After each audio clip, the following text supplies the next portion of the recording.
آپ کے روبرو ہیں، اور آج کا شکریہ۔ اس کے بعد جب صدر ذی وقار کی بامقصد تقریر کے وقت ہی طے کیا گیا کہ یہاں ناشتے کا بھی اہتمام ہونا چاہیے، وہ ہے، اس لیے آپ لوگ ناشتے کے بغیر نہ جائیں۔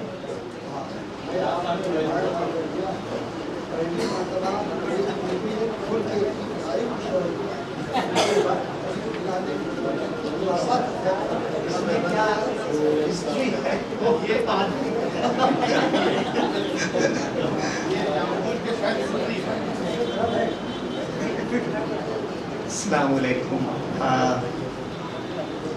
ہم لوگوں نے بہت بہترین اور بہت ہی کہ یہ کتاب جو ہے وہ فرزانہ نے سب سے پہلے ابراہیم علوی صاحب کو پیش کی تھی، اور ان کو بے انتہا تعجب ہوا کہ ابراہیم علوی صاحب نے بہت ہی کم وقت کے اندر اور اس قدر جلدی سے اس کو پڑھا۔ غالباً یہ بڑی اسپونٹینیٹی تھی، بڑا ایک برجستگی تھی ان میں کہ وہ برداشت نہیں کر سکے، ان سے توقع نہیں تھی کہ وہ کسی کتاب کے اوپر فوراً کوئی مضمون لکھیں، اور ہم لوگوں کو بڑی مسرت ہوئی جان کے کہ انہوں نے بہت ہی جلدی اس کے اوپر ایک بہت اچھا مضمون لکھا، اور بہت ہی جلی اس کی ہیڈنگز اور سرخیاں تھیں، اور وہ جو لوگ آپ کی شخصیت سے واقف ہیں وہ یقیناً یہ جانیں گے کہ اس کتاب میں جو خطوط تھے یا جن لوگوں کے بارے میں اس میں باتیں کی گئی تھیں وہ غالباً ایسی تھی کہ جس نے ان کو بہت ہی گہرائی سے چھوا، اور وہ پھر برداشت نہ کر سکے اس جذبے کو کہ اس کو فوراً اظہار کریں، اور اس طریقے سے یہ پہلے کتاب جو تھی اس کے بارے میں اخبار میں یہ بات منظر عام پہ آئی اور لوگوں نے سمجھا۔ اس کے بعد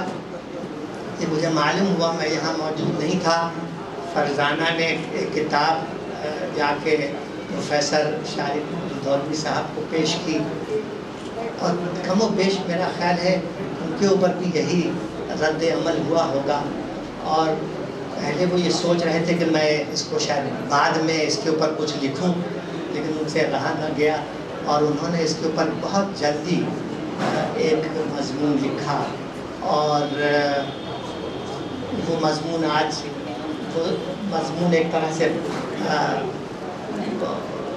اس کو اس طریقے سے وہ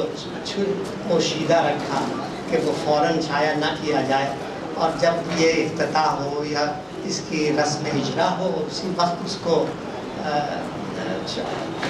شائع کیا جائے۔ گزار ہیں